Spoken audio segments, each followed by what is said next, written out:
If you're a woman and you consider yourself a feminist, if you care about women's empowerment, if you do that kind of lip service every single day and you expect people to treat you with respect as a woman, then we as women collectively around the world owe Megan Agnew, the journalist who wrote the Ballerina Farm article for the Times, a huge thank you. Megan could have gone into Ballerina Farm and write exactly what they, as in the controller, Daniel Neilman, wanted the world to believe. Megan went to interview Hannah Neilman, who is the face and the brand of Ballerina Farm, a social media brand very, very popular on TikTok and Instagram, which glorifies the role of a traditional wife and having a simple life on a farm with a gaggle of kids running around, 8 to be exact, cooking everything from scratch while attending to the animals at the farm. It's not just young women who are being sold by the fantasy of the traditional wife, tradwife trend. As a coach working with exclusively working age women, women who are at their prime to be producing in capitalism, I see that there are 30 and 40-year-olds who are getting tired of fighting against capitalism with their good girl oppressed mindset, i.e. the patriarchal conditioning, not realizing it's their patriarchal conditioning, the reason why they've been stagnant, why they're not getting what they want, not really understanding how misogyny works, walking into exactly what patriarchy expects of them, then after some time getting extremely burnt out and then seeking a way out rather than looking at their patriarchal conditioning and how they've been behaving, how they've been thinking, and how they've been handling themselves in this environment, in the human condition, they get sold by this type of content to just find a man and call it a day. And apparently this is supposed to be some kind of soft life hack. This article, through the lens of the journalist Megan, it is clear that there's nothing soft about Hannah Neilman's life. There's what she portrays and what she wants you to believe, and then there's reality. The fact that this woman was a Juilliard student. How hard it is to get into Juilliard as a dancer? Well, she made it. She was on scholarship. She threw all of that away because while she was at Juilliard, she got pregnant and she was the first, quote unquote, student to get pregnant while attending Juilliard in the modern times. Breaking the kind of record that used to be an ancient norm, it is safe to say that feminism has been going backwards. We live in a very interesting time where women, the majority of the women and young women are oscillating between the euphoria, the show Euphoria, that archetype of a so-called feminist who's free, who has sex with whoever competes with other women, steals other people's boyfriends. That's one model that pop culture is trying to brainwash women to make them think that they are somehow in power because they are having free sex, taking drugs, and being unhinged. And then we have the other extreme of the tradwife content influencers, someone like Hannah Neilman, who is the unofficial queen of the tradwives, second to Nara Smith on social media. Megan Agnew could have written the article like how we remember a stereotypical boomer journalist used to back in the 90s and early 2000s, using the male gaze and reporting it through the lens of a man, even as a woman journalist, throwing women under the bus. Especially because Daniel Neilman was present the whole time, and Megan talks about how she could not get a moment with Hannah Neilman, who she was actually there to interview. The whole purpose of her being there was to interview Hannah. Yet Daniel hovering constantly, interjecting, made it impossible for Megan to just speak to Hannah privately, because this article was actually supposed to be about Hannah. Megan's way of writing the article had been accused of being biased. However, every journalist is biased through their subjectivity, no matter how objective they want to be. And those people who are accusing Megan of being subjective are just unhappy that the article wasn't written through the male gaze and was written through the female perspective.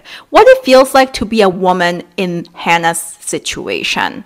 What it feels like for a woman to see another woman through the lens of human rights. Not to mention all those children who are being parentified and forced to perform at such young age to make money for the family. Money that the family, they don't really need because the father is the heir to JetBlue. Do we remember what's her face who did the interview with Britney Spears where she was throwing her under the bus? This is back in the late 90s, early 2000s. And then I clearly remember Miss Oprah, who I used to absolutely love and stan. But as I start to decondition myself from patriarchy, I start to realize how much she's used other women, throw them under the bus to gain a rise out of the audience, to entertain. Do we remember Mary-Kate and Ashley, who have been suffering from scrutiny in the media for such a long time? And they have been going through a lot of issues with eating disorder. And Oprah made a fool out of them in front of millions of people, fat-shaming them, asking them about their size, making them feel really, really uncomfortable. This is what I mean, that the older generation, boomers, if you're watching it, even Gen X's, y'all in general are not very feminist. I completely give credit that boomers and Gen X's had to get up and start crawling so we could walk. However, I don't really see these journalists from the past coming forward and apologizing to the young women they threw under the bus so they can please patriarchy while they rise to the top. That's why I believe as women, we owe Megan Agnew a huge thank you. As a journalist, she could have used the male gaze and said, this is a beautiful farm, this is a gorgeous family, they're picture perfect, the husband is so assertive, he is a protector, he wants the best for the family, they both gave up their dreams, which is not true. That's what Daniel says in the interview. But the only person who gave up their dreams to have what they currently have right now is Hannah, who quit Juilliard because Daniel gave her an ultimatum while she was in school that they're gonna have this life right now or never he's gonna move on. Megan took a risk of writing the article from the female gaze. She is 34 years old. Hannah Nealman is also 34 years old from what I found out. Two women who are exact same age, from the same generation, such different perspectives and lives that they're leading. We need more of Megans. We need more of that perspective. If you've been married for a really long time or you are a boy mom, regardless of age, you come from a really patriarchal culture and family, then you need to be actively working with a woman who has shed the conditioning, who has chosen the battle to go straight to capitalism and fight that battle rather than hanging around the shadow of a man, hoping to be safe and seeing him as your resource for survival or tapping into some kind of wealth. Then you have a patriarchal mindset. If you rely on a man for your important decisions to gain perspective, you have a patriarchal mindset. If you are playing small in your career, that's due to your patriarchal mindset. If you have the fear of being seen and heard and doing your actual work as who you are, you have a patriarchal mindset.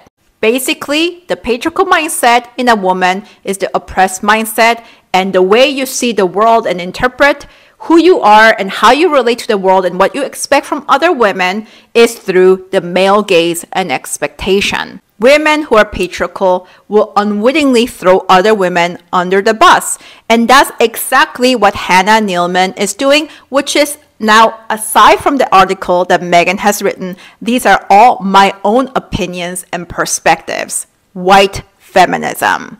White feminism is led by women who have decided to save themselves from their patriarchal situation by tricking other women, using other women, throwing other women under the bus, whether it was intentionally or unintentionally, is what Hannah Nealman is now doing through her Ballerina Farm brand.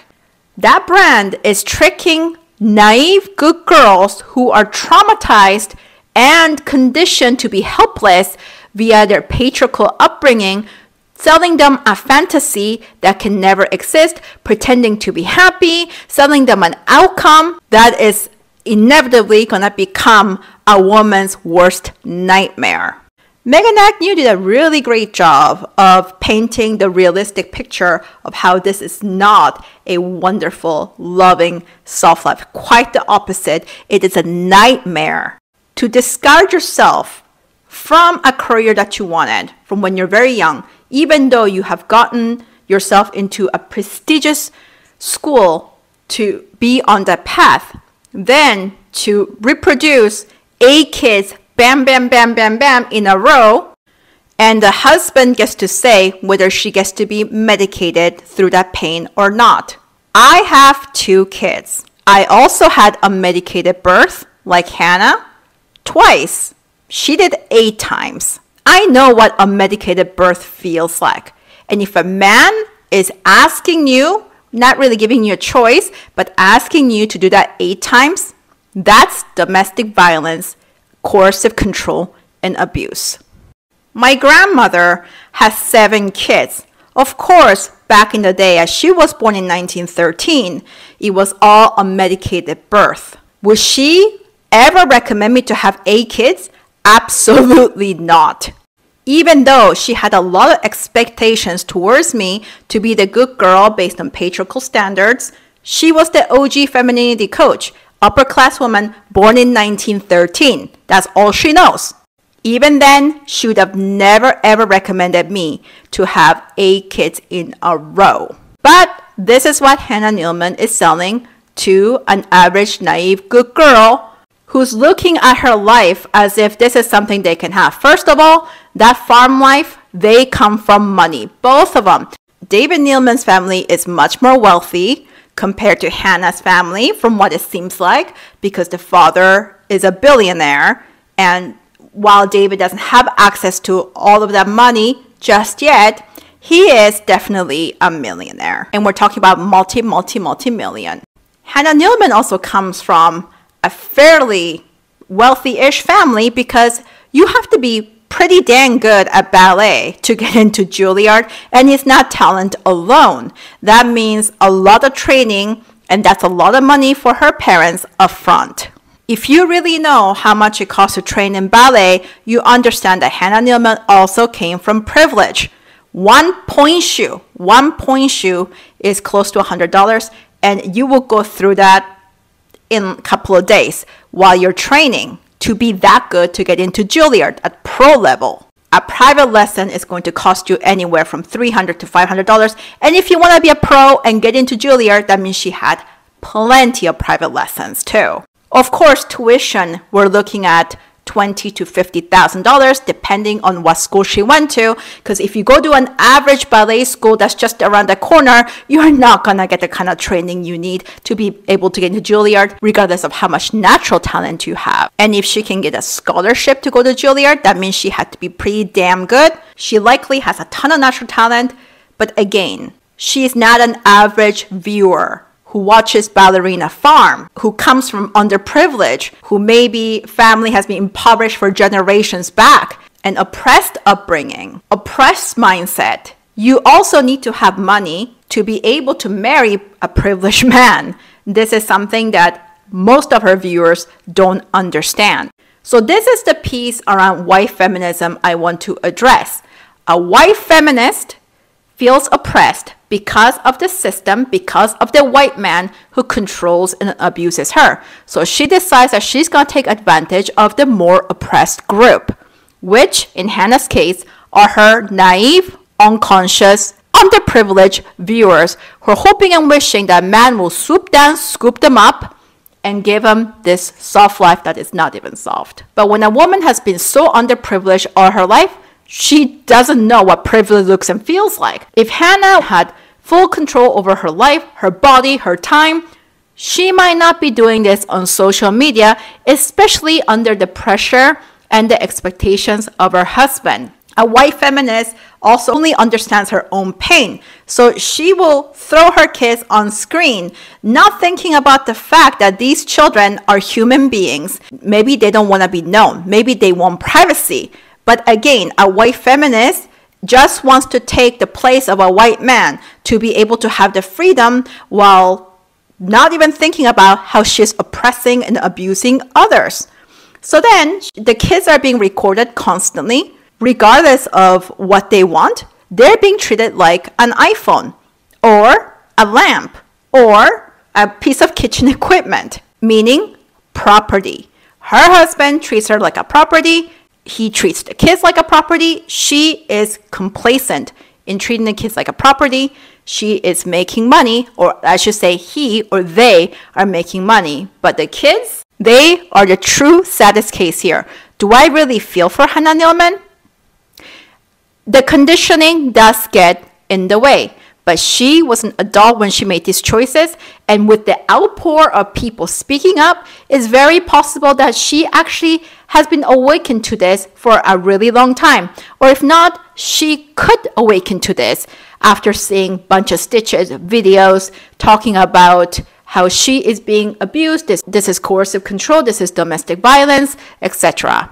But her kids, it's one thing to come from a strict patriarchal Mormon family, another thing to have your whole life displayed on the screen. This is what a white feminist, or a white feminist can be any woman, truly, could be a woman of color, doesn't understand, is that while you focus selfishly on your own suffering, there are more people being harmed. The people you're selling this lie to, and the children who are involved, who don't get to have a say in what happens with their lives. They don't even get to have the human right of privacy, having a choice of what they want people to see. Also, 8 kids, that's child abuse. 8 kids with no help because the husband decided that we're not going to have nannies. That's child abuse, because what ends up happening is that the oldest kids end up becoming the secondary, tertiary parents. That's called parentification, and that's traumatic. That is high adverse childhood experience already, especially living around the farm. There's a lot of labor that needs to be done, plus helping with all those younger siblings. In the article, they call it, the kids have their own ecosystem. They kind of function on their own. That's code word for child abuse and neglect. One woman cannot possibly look after all those kids without help. The next rebuttal I get a lot when I talk about money, power, patriarchy, and the combination of that in Ballerina Farm is that what would have been better if he was a broke-ass dude? No, because a broke-ass dude will still control you, still find a way to abuse you. And plenty of women go to work, they bring home a paycheck, he takes it, he's broke, he doesn't really do anything around the house, he doesn't really make a good living, but he'll still control and abuse her. And people who are stitching this, there are lots of creators and influencers who are talking about like, this isn't about the fact that Daniel Nealman has a lot of money, it's about his character only. Well, you cannot separate character and all the different ways that it gives that person power and privilege. So when a creator talks that way, as if money is not the issue, it's only the person, they really don't understand power. They really don't understand patriarchy and misogyny and what gives somebody power and privilege in general. These are the same people who would talk about the signs of a good guy, signs of a not a good guy, whatever. There's no such thing as signs. You just have to look at yourself and work on your internalized misogyny and worthlessness that you've been conditioned to think and feel and to accept as reality. Because when you're weak in that area, anybody, a rich dude, a broke-ass dude, anybody can enter your life and you will hand them over control over your life, your body, your soul. So David Nealman has a lot of money, family has a lot of privilege and power, and money is just one significant form of power. Patriarchy and the conditioning. Hannah was conditioned to accept that as a Mormon woman growing up in a strict patriarchal family. David also was raised to believe that he is above a woman or women in general. So that's the match of how Hannah decided to hand him over her life, body, and soul, while discarding herself, and then, like a typical patriarchal woman, finding ways to cope by starting a brand, making money by selling naive good girls who are even more underprivileged and oppressed and traumatized than she is, because at least she had the financial advantage, and there are tons of underprivileged women who never even know what it's like to be financially comfortable for generations. Those are the women who get sold by the bullshit. And so she did the white feminist thing and found a way to help herself to have some control and some level of independence by making this brand take off, selling women fantasy or the addiction of the fantasy. Basically what Disney has been doing for a really long time, same as K-dramas. You get the idea. It's the fantasy, selling women the addiction, the make-believe, possibly giving her some sense of control, feeling empowered, basically powergasming over those who are less privileged while she rises up in capitalism. So those of you who are talking about coercive control can happen with anybody, yeah, of course. It really depends on the woman's mindset. If she's more traumatized, she can't really make anything happen. If she is so severely traumatized that she can't accept her successes, she cannot recognize herself, it doesn't matter how successful she is, how much money she makes, how educated she is. If she can't see her own value, then she will hand over her body, mind, soul, her life, everything to a man, even if he's a broke-ass dude who sounds like he knows what he's doing. She will just project the sense of safety that she feels around a man because she felt unsafe all her life as a woman, and she unconsciously knows, even if she doesn't, she can't even see her conditioning, that a man walking this world is more safe, so she wants to put proximity to him. And when you have such low social elegance because you're underprivileged, then your standards are low.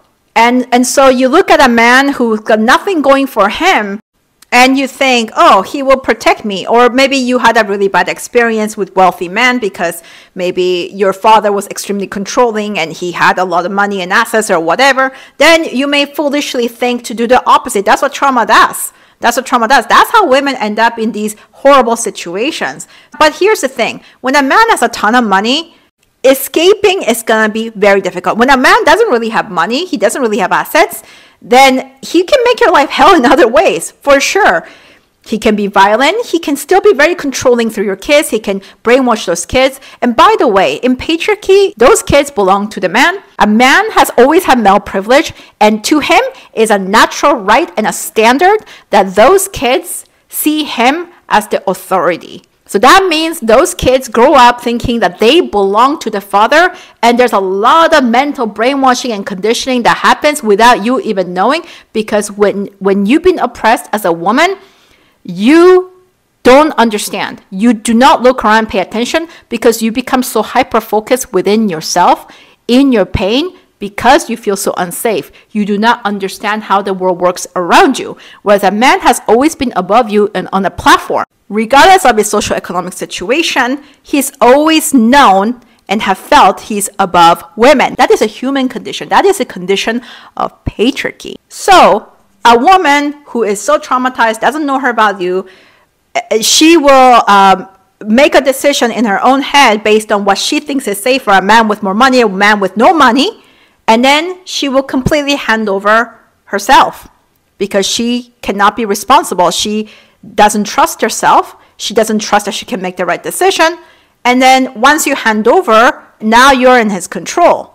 That's how domestic abuse, coercive control begins. It's not about whether a man has money or no money. However, money is a huge significant source of power. Remember that. Plenty of wealthy men can make you disappear, and you will not have the same experience, perhaps, with broke-ass dude. Maybe the broke-ass dude will try to get you himself, but it's just not the same game, okay? You have to understand power. Instead of saying, well, what about this or what about that? Then it doesn't make sense. No, if you understand relationship based on power, this all makes sense. You see relationship from a nuanced perspective. You see power from a nuanced perspective. You see misogyny, patriarchy, and how that interplays from women to women, from men to women, from an underprivileged woman to to a privileged woman, and vice versa. You see how it all plays, and that's the only way you can learn to navigate effectively, how to protect yourself and to get what you want. If you've enjoyed this video, please leave a like, please subscribe, please comment down below what stood out to you, what would you like to learn more about, anything else you'd like to share in the comment section below. If you're ready to start deconditioning on your greatest obstacle that gets in the way of your happiness and success, the good girl patriarchal conditioning that is so deeply embedded in you, that controls everything you do, your self-sabotage, then you're ready. Go in the description to see how you can work with me to start deconditioning and reconditioning yourself to understand and embody power as it pertains to you as a woman or woman of color. Thank you so much for watching. Thank you for being a part of our Changemaker community. It's Julia Cha, and I'll see you again in our next video.